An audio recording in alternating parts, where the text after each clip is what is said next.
Mais um Apenas no ar. E aí, galera, como é que vocês estão? Sob o controle? Tudo certo? Tudo indo, caminhando? Como vocês estão? Porque eu não estou nada bem de saúde, né?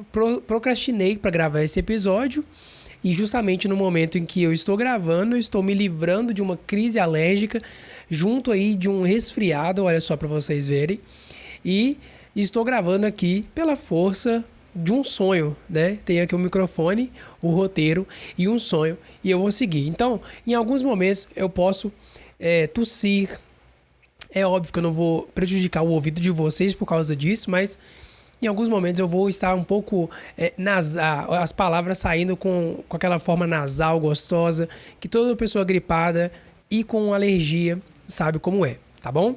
Então, antes de mais nada, já segue a gente no Instagram, apenas comentando pod, né? Pra você ficar por dentro de todas as coisas que acontecem, os episódios, os cortes que estão um sucesso e tudo o que rola por ali. E também não esquece de, se você quiser apoiar a gente na Orelo, vai lá, orelo.cc/apenas comentando pod. Você pode apoiar a gente, o nosso projeto aqui, nosso podcast, e receber conteúdos exclusivos, newsletter, nudes, quem sabe, né? Depende aí da audiência, né? Tudo pela audiência, na verdade. Internet é isso. Só para você entender, a Orelo, ela paga pelas reproduções de podcast, né? Dos episódios, diferente das outras plataformas. Então, por isso que eu estou aqui incentivando que você apoie o Apenas Comentando aí na sua rede social, tá? Então não perde tempo, vai lá, apoia a gente. E agora vamos para o episódio. Como você pode ter visto no título, se você não viu, vá lá ver. A gente vai falar aqui, na verdade eu vou trazer um livro que eu li há um tempo atrás, mas que eu acho que vale a pena a gente trazer e trazer uma reflexão em cima dele, tá? Então, prometo que não vai ser um episódio tão longo assim quanto os outros, mas também não posso prometer muita coisa, afinal de contas eu falo para caramba.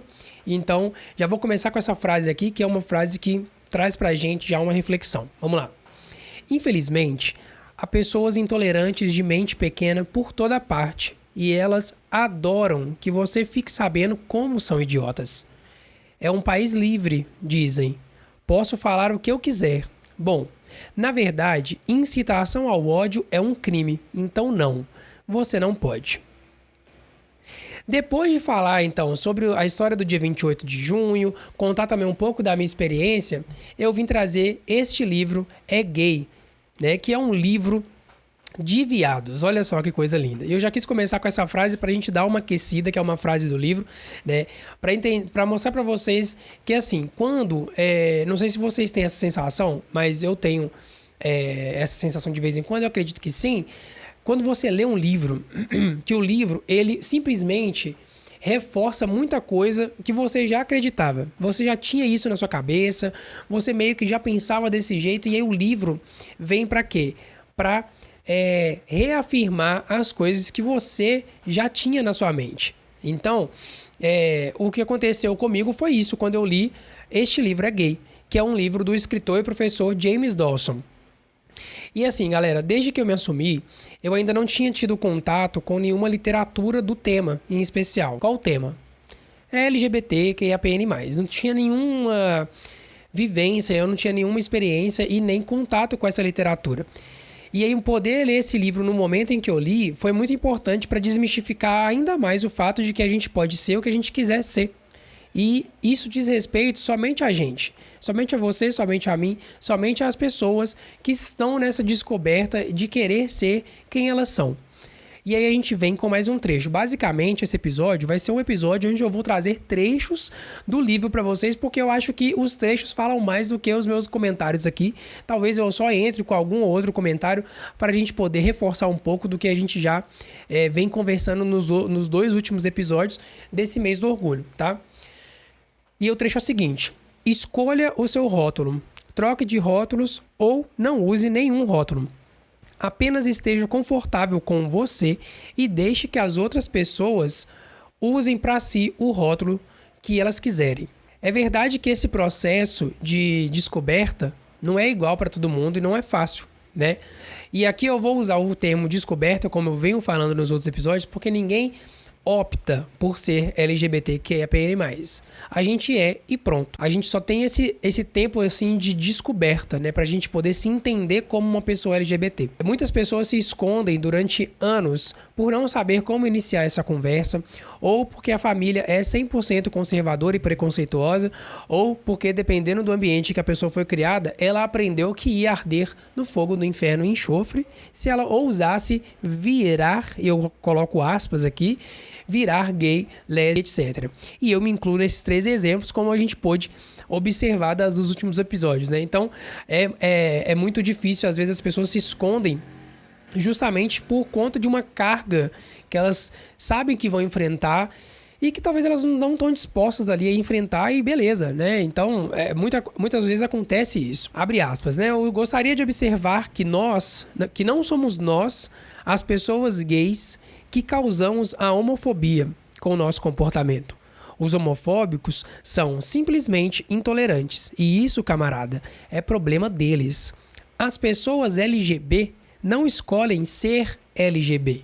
Os homofóbicos escolhem odiar.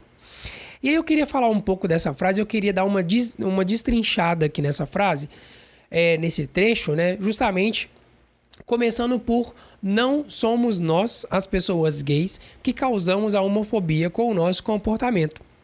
Algumas pessoas acham que o fato de pessoas gays, eu tô falando de pessoas gays e não lésbicas ou trans, porque é mais o meu lugar de fala, e o autor, né, como sendo um homem gay, ele fala muito, né, pessoas gays e tal, ele traz muito nesse contexto dele ali. Então, algumas pessoas acham que o fato da gente ser gay, né, de sermos do jeito que a gente pode causar alguns problemas. Pode causar problemas, pode influenciar o comportamento de outras pessoas, principalmente crianças, ao meu ver.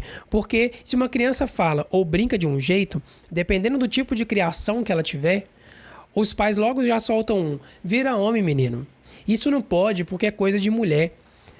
Mas é sempre algo muito velado, né? Muito ali escondido, passa despercebido. Não, é só ali a forma de eu criar o meu filho, a minha filha, não sei o quê. E você, assim, você que me ouve, pessoa LGBT, tá cansado de saber, e você pode me trazer muito mais exemplo do que eu tô falando aqui. E a parte do pessoas LGB não escolhem ser LGB. Os homofóbicos escolhem odiar. É uma frase, assim, tão verdadeira que não precisa nem de eu ficar comentando aqui. Porque eu penso que se você não tem interesse sexual, afetivo em uma pessoa do mesmo sexo, e se você não foi convidado a dar a sua opinião sobre isso, você simplesmente deveria seguir a sua vida sem se intrometer ou desrespeitar o outro. E pronto, e acabou. É isso.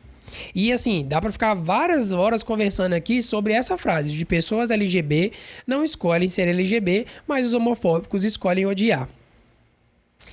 Inúmeros exemplos, né? É sempre que uma pessoa LGBT expressa ali o seu afeto, expressa ali o seu amor por uma outra pessoa de uma forma, como é que eu posso dizer? Aceitável publicamente, porque também tem pessoas que são muito sem noção, tanto LGBT quanto não LGBT, né? Que aí vão se expressar afetivamente em público e aí vira bagunça dos dois lados. Não tô defendendo nenhum lado, mas formas normais, tá? Formas, assim, aceitáveis publicamente, que você pode fazer em público. Dar a mão, abraçar e tudo. Lá, você sempre ouve uma piadinha, né? De algum homofóbico que simplesmente saiu do buraco dele pra encher o saco, né? Ninguém chamou ele, ninguém fez nada pra ele, ninguém cutucou ele, mas ele achou que seria legal da parte dele soltar ali, vociferar o seu preconceito, a sua homofobia. Enfim. E agora, vamos voltar pro livro, porque eu já deu de militação aqui, de militância, já deu um pouquinho. Só pra vocês entenderem, tá? O Este Livro é Gay, que é o nome do livro, traz não só uma pesquisa realizada com a comunidade LGBTQIA+, do Reino Unido, mas também uma análise sobre as vivências dessa comunidade, os desafios, as lutas e também relatos de algumas pessoas que foram colocadas no livro ali. E assim, quando você vai lendo os relatos e tudo, o que mais impressiona, mas na verdade assim, eu acho que é uma identificação mesmo, é que todos os relatos, todos os dados da pesquisa retratam quase todos os desafios que a comunidade vive ao redor do mundo. Então, por mais que seja um livro em que foi uma pesquisa realizada no Reino Unido, a gente consegue ver exatamente a identificação com as coisas que a gente vive no nosso dia a dia, a comunidade vive no dia a dia. E então a gente consegue se identificar com os relatos e ter uma dimensão das coisas. Então é um livro misto, né? Porque traz diversos temas muito engraçados, divertidos, mas também tem alguns capítulos que são um pouco mais difíceis de ler. Como, por exemplo, o capítulo que fala sobre os países em que é proibido o sexo homossexual e países que aplicam pena de morte. Isso mesmo, pena de morte para casais homossexuais. E aqui eu abro um parênteses para uma notícia que eu estava lendo de 2023. 2023, tá, gente? Novamente conhecido como o ano passado. 2023, que basicamente dizia, em uma parte, que lá em Gana, no país, né, onde a homossexualidade já é ilegal, o país estava analisando uma nova lei que vai mais longe, proibindo não só relações homossexuais, mas o simples fato de você se declarar gay ou manifestar apoio à comunidade LGBTQIA+. Isso significa dizer que, se a lei for aprovada, familiares, empregadores, empregados domésticos, amigos de pessoas homossexuais poderão ser condenados se não os denunciarem às autoridades. E eu tinha visto também na notícia que se essas pessoas não denunciassem os homossexuais por eles serem homossexuais, eles também sofreriam alguma retaliação, alguma coisa nesse sentido. Então a gente consegue ver que não é uma coisa que está longe da gente. Nós estamos falando de 2023. De novo, no primeiro episódio eu trouxe vários números e tudo de relatórios que foram feitos ano passado, com dados do ano passado, com dados de 13 anos atrás, mas com muita coisa recente. Nós não estamos falando aqui de 5, 8, 20 anos atrás. A gente está falando de coisa que tá quente ainda, tá fresca. E eu vou deixar os links na descrição do episódio, vou deixar na descrição do YouTube e tudo, para vocês irem, terem a dimensão e dar uma lida nas notícias, ver como é que cada notícia tá chegando, para vocês terem uma dimensão de que não se trata apenas de gostar de uma pessoa do mesmo sexo. É sobre a gente não ter liberdade para ser quem a gente é, não ter paz morando no país que a gente mora, é a gente se colocar no lugar dessa pessoa e ter um pouco mais de empatia por ela. Isso porque eu tô abordando o caso da pessoa gay, né, ou lésbica. Porque quando a gente vai para uma realidade da pessoa trans e travesti, a gente sabe que a coisa é muito pior. Infelizmente, a gente sabe que a coisa é muito pior. E eu acho importante a gente trazer de volta uma coisa que estava dando o que falar, né, na Câmara dos Deputados, que era a revogação do casamento igualitário. Para você que não, né, já se perdeu aí em meio a tantas notícias, né, interessantes, teve um projeto aí que proibia, né, o projeto lá que proibia o casamento entre pessoas do mesmo sexo e tal. Ah, mas o casamento não já acontece legalmente no país desde 2000 e alguma coisa? Sim, eles queriam proibir isso.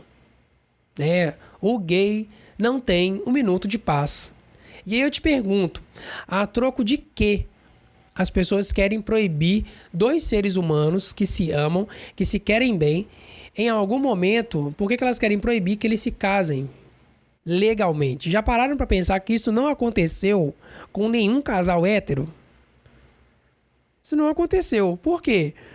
Porque, infelizmente, ainda a sociedade anda e caminha com essa mente completamente retrógrada de achar que apenas pessoas com sexos opostos, com gêneros opostos, que são as pessoas que merecem ter direitos, que merecem casar, que merecem isso, a família tradicional brasileira, né? Sempre sendo vista aí como um homem e uma mulher, 2 filhos e um cachorro.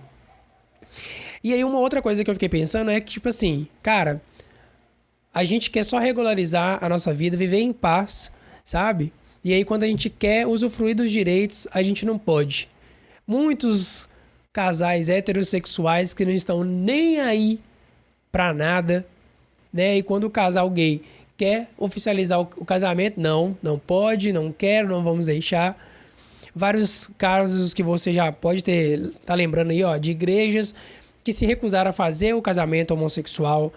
E tudo bem, gente, eu também não tô aqui pra falar assim, a igreja tem que fazer. Não, cada um com o seu problema, tá? Não vou levantar essa bandeira aqui. Você casa onde você quiser. E, infelizmente, algumas igrejas são assim, não vão permitir. Então procure outro lugar que você se sinta acolhido, entendeu? Não fica perdendo tempo com isso. Mas também não vou me delongar muito aqui não, porque isso é um outro papo, tá? Para um outro episódio. E assim que possível eu vou casar com o Lúcio Flávio no papel legalmente e vou esfregar na cara desse filho da puta toda essa palhaçada, essa pataquada, como diria a nossa mãe, Erika Hilton, né? A nossa Beyoncé da política. Então jamais tolerarei e assim que puder trago aqui a minha certidão de casamento para vocês, tá? Além disso, o livro tem um capítulo muito legal e eu diria que é um capítulo tão importante quanto todo o resto do livro, que é direcionado para pais e responsáveis por pessoas LGBT. Basicamente, é um capítulo que traz algumas dicas de como abordar o tema ou como lidar com quando uma pessoa se assume. E também traz relatos de pessoas da pesquisa realizada, dizendo o que eles acham que deveria ter acontecido e como. Abre aspas. Crescer e saber desde pequeno que você é gay, porém, ser lembrado regularmente que a melhor obra de Deus é um homem e uma mulher, é uma posição nociva. Faz muitas pessoas perderem a fé, muitas machucarem a si mesmas e muitas tirarem a própria vida. É uma posição de sofrimento em que inúmeros jovens e adultos ainda se encontram e a igreja tem muito a fazer para corrigir as coisas nesse ponto. Como cristão, acredito que Deus é amor e onde há amor, lá está Deus. Uma das comunidades mais amorosas que conheço pertence aos gays. E é lá que eu sei que Deus mora. O que me leva a pensar aqui agora em exemplos escassos de referenciais LGBT que temos na sociedade. Em contrapartida com vários, inúmeros exemplos heteronormativos. Saca só. Abre aspas. Valores heteronormativos são enfiados pela nossa goela abaixo desde que nascemos. A Cinderela fica com um cara que encontrou só uma vez. E a quem ela mentiu. A Pequena Sereia rejeita sua cultura inteira por causa de um bofe. Aquela outra princesa até curte uma zoofilia e dá uns beijinhos num sapo, mas não tem nenhum modelo de comportamento LGBT para crianças. E antes que eu seja cancelado pelos homofóbicos e todos os seus argumentos baseados em preconceito e falta de noção, é importante falar que respeito é essencial em qualquer lugar, situação e com qualquer ser humano. Então a gente vai seguir para os finalmente. E aí eu trouxe aqui os últimos trechos, aí eu faço questão de ler esses trechos porque as palavras do autor agora eu faço as minhas palavras também. Porque é nisso que eu acredito, tá? Vamos lá. Adoro ser gay. Adoro a minha liberdade. Adoro criar minhas próprias regras. Adoro não ter que guardar segredos dos meus amigos e parentes. Adoro ser parte de uma subcultura e de um grupo minoritário. Até lembro dos anos difíceis na escola e sinto pena de alguns dos meus bullies por terem a mente tão pequena. Olho para eles agora e dou risada de como a vida deles é triste e minúscula em consequência disso. Nós não estamos em guerra amarga contra os héteros. Não é nada disso. Sim, existem algumas pessoas homofóbicas por aí, mas há pessoas gay profundamente homofóbicas também. Não vá para o mundo real pensando que todas as pessoas hétero odeiam você, porque isso não é verdade. E você vai acabar se limitando aos guetos LGBT. A cada geração, as coisas estão melhorando para as pessoas LGBT. O que você vai fazer para garantir que isso continue acontecendo? Gosto de pensar que daqui a um tempo você vai se apresentar como um dançarino, um fã, uma amiga, uma escritora ou um personal trainer antes de dizer: "Oi, meu nome é fulano de tal e eu sou gay". Pessoas hétero nunca têm que fazer isso. E nós também não deveríamos. Tenha orgulho. E aí, gente, por que eu trouxe essas últimas frases aqui? Porque eu acho que resume bem o que a gente vem conversando nos últimos episódios, tá? A gente tem que ser feliz com quem a gente é, adorar a nossa liberdade e realmente, né, ter orgulho de quem a gente é. E entender que tanto do lado LGBT, né, a gente consegue ver também que existe um preconceito dentro da comunidade. Como também não existe, às vezes, dentro da comunidade hétera, preconceito. Então a gente também não pode generalizar. O que eu queria dizer é isso. A gente não pode generalizar as coisas e as pessoas. Então, existem muitas pessoas que não são da comunidade e que super apoiam e super respeitam a gente por nós sermos quem nós somos, sabe? Essas pessoas não estão interessadas em dar a opinião delas e dizer coisas que vão nos machucar em nada. Assim como tem pessoas também homossexuais e da comunidade que são extremamente preconceituosas. Por isso que a gente não pode generalizar as coisas. A gente tem que sempre ter uma cautela com quem a gente conversa e para quem a gente expressa a nossa opinião, mas sem medo da gente ser quem a gente é. Acho que no final é isso. E essa última frase aqui pra mim é a melhor. Que a gente não tem que se apresentar como: oi, eu sou fulano de tal, eu sou gay, para as pessoas saberem que a gente é gay, sabe? Isso é um traço da nossa personalidade, isso é um traço da nossa identidade. E a gente não tem que ficar, sabe, tipo, usando essa frase, sabe? Daqui a um tempo, como o autor fala. Porque os héteros não tem que se apresentar: oi, eu sou fulano de tal e eu sou hétero. Enfim, gente, era isso que eu queria trazer pra vocês. Peço perdão aí pela minha voz nasalada, mas estou aqui firme e forte fazendo esse episódio pra vocês. E não custa lembrar e reforçar que respeito é uma coisa gratuita, tá? Você não tem que aceitar nada, não é a sua vida e pronto, acabou. Eu vou bater nessa tecla sempre que eu puder. Porque você não tem que concordar ou discordar, aceitar ou não aceitar. Isso não é um problema seu, sabe? Você tem que apenas respeitar. Assim como eu te respeito por você, às vezes, ser uma pessoa idiota, tudo bem. Então, eu também quero que você me respeite, tá bom? Então é isso, gente, ó. Dá um like aí nesse vídeo, provavelmente, né? Tá no YouTube também. Deixa o seu comentário. Se inscreve nos canais, no meu canal, no canal do Apenas. Segue a gente no Instagram. Vocês estão gostando dos cortes aí, ó. Continue engajando com a gente, tá? E apoia a gente na Aurelo. E a gente se vê no próximo episódio, se Deus quiser. Falou? Um beijo.